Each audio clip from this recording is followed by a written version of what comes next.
If you ask me, based on the last video, what does a planet do in Vedic astrology? If the houses are the body and the transitions of your life, you're born. I can explain you the 12 houses based on the transitions as well, not just the body. First, I explained Kal Purush Kundli, which means the body. Now I can explain you the 12 houses based on the phases of your life, which means the birth, the first house, when everything, your personality, second house, your family gets decided, the food that you have been given is decided from the second house, how you will be shaped decided from the second house, because that's your family that you're born into. Third house is the eighth from the eighth, so birth purpose, how shall you survive, and the survival instinct kicks in once you're born and your lineage gets decided. Your survival instinct kicks in, what kind of survival instincts you will carry throughout the life in this world.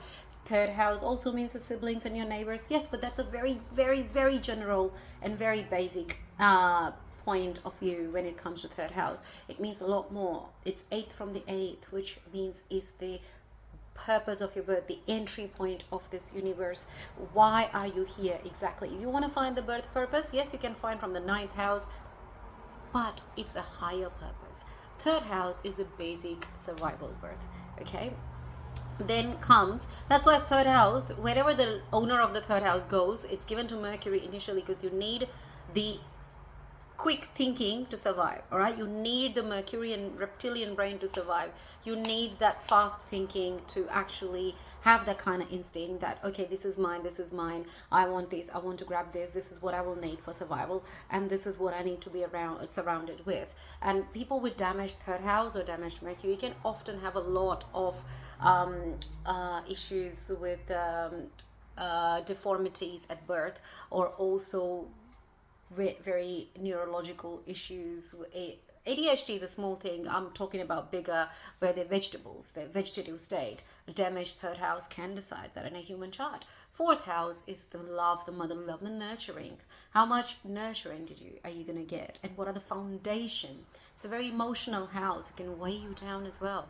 And the fifth house is your education. Then comes sixth house, is how are you going to place with that education in this society, and solving the past life karmas and debts. Then comes, so taking on the debts of, people buy houses for the loan. Okay, that's a basic outlook, but also your health and so many other things gets decided from the sixth house. Seventh house is your partner. That's why it's a Marak Sthan as well, because now you're stepping outside your body and allowing somebody else to take over into your life. And the society kicks in as well. Society has a lot more say when your seventh house is very active, or somebody has a lot of planet in the seventh house. Society have a lot of say in their life, partnerships and businesses. How are they going to show up in the society? How is society going to see them, their partners? Then comes the death. After Marak Sthan comes death, because once external people have a say in your life, Marak Sthan gets active, comes the death, and over. Ninth house is then comes a higher dharma, higher and 10th house is karmic sthan, which is like, what are you going to perform as? That is why sun in 10th house is brilliant, because these people have a huge capacity to perform. It's a Shani's house, a Saturn's house. It's loaded with karma. And people with this kind of, people with Saturn here, Sun here, sorry, extremely responsible people, and they don't feel the weight of the responsibility. They easily carry it. People with Saturn here are so hard work, they don't know where to stop. They can exhaust themselves with death. To death, sorry. They get, like, have you seen the Japanese? That's Saturn 10th house. Yeah, they exhaust themselves to death. 11th house is the final bondage, and the final, then comes your desires, leftover desires. It's a very mysterious house. It's very hard to tell. Mysterious house of, like, what are your last desires before you get the moksha? And then comes the moksha sthan, which is like, do you deserve moksha? What's left? What's the balance? The ancestral balance and everything will get kicked in here. So that's how the different parts of the life phases. First we went through parts of body parts, and then comes life parts that gets decided through their houses. That's the basic outlook. So now you know what is astrology. In my previous videos, I've also posted exactly how it gets connected to the birth of time.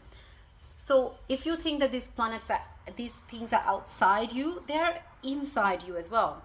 You don't react to anything unless you are that thing as well. So you are reacting to the planetary positions and the movements because you are also a part of the plan. It's inside you as well as outside. You are reflecting the universe every single day when you're alive. When people say the universe doesn't revolve around you, in your world it does, and only you matter. And that is why Vedic astrology is the map of your life. How are you going to walk on this path that is lit outside you and inside you? So you have to unlock that map, discover it from within you, so you can find how to solve this piece of puzzle that you're born with. We all feel like something's missing, the missing part of the puzzle. You're born with it. It takes time to get there. You're not going to just open your chart, give it to me, or give it to a very good astrologer, and they're going to give it to you in one day. No, but it starts from solving one thing at a time.